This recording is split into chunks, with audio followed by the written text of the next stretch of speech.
সবাইকে জীবনে একবার হলেও প্রেম করা উচিত, যাতে সে বুঝতে পারে জীবনে প্রেম করাই উচিত নয়। বাসায় যখন মেহমান আসে, মি আসসালামু আলাইকুম, মেহমান তুমি তো শুকাই গেছো, ওয়ালাইকুম আসসালাম। কে বলেছে মেয়েদের পেটে কথা হজম হয় না? জিজ্ঞেস করেন তো কোন ক্রিম মেখে ফর্সা হইছে, জীবন চলে গেলেও বলবে না ভাই।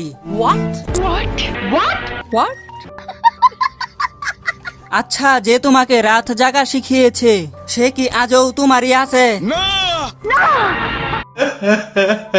মেসেজের রিপ্লাইটা যদি কিস্তির মতো করে দেরিতে আসে, তাহলে বুঝে নিবেন আপনার প্রিয় মানুষটা অন্য কোথাও লোন নিয়েছে। বেতন পেয়ে পরিবারের জন্য সবটা খরচ করে খালি পকেটে পথ চলা মানুষগুলোর নামই হলো মধ্যবিত্ত। নিঃসন্দেহে তুই ঠিক কথা বলেছিস।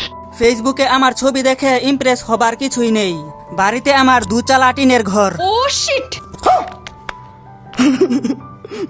কিছু মানুষ এত আলসা যে এদের ক্ষুধা লাগলেও এরা খায় না, শুধুমাত্র উঠে গিয়ে খেতে হবে বলে। আমিও আইন বিষয় নিয়ে পড়তে পারতাম, কিন্তু তর্কে লাগলে মুখ ফসকে গালি বের হয়ে যায়।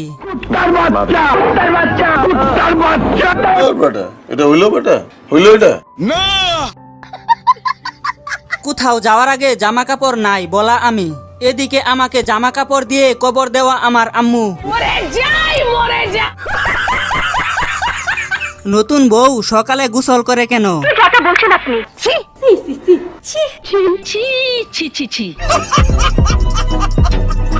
হ্যালো বন্ধুরা, ভিডিওটি ভালো লাগলে অবশ্যই লাইক করবেন, আর চ্যানেলে নতুন দর্শক হলে চ্যানেলটি সাবস্ক্রাইব করে পাশে থাকবেন।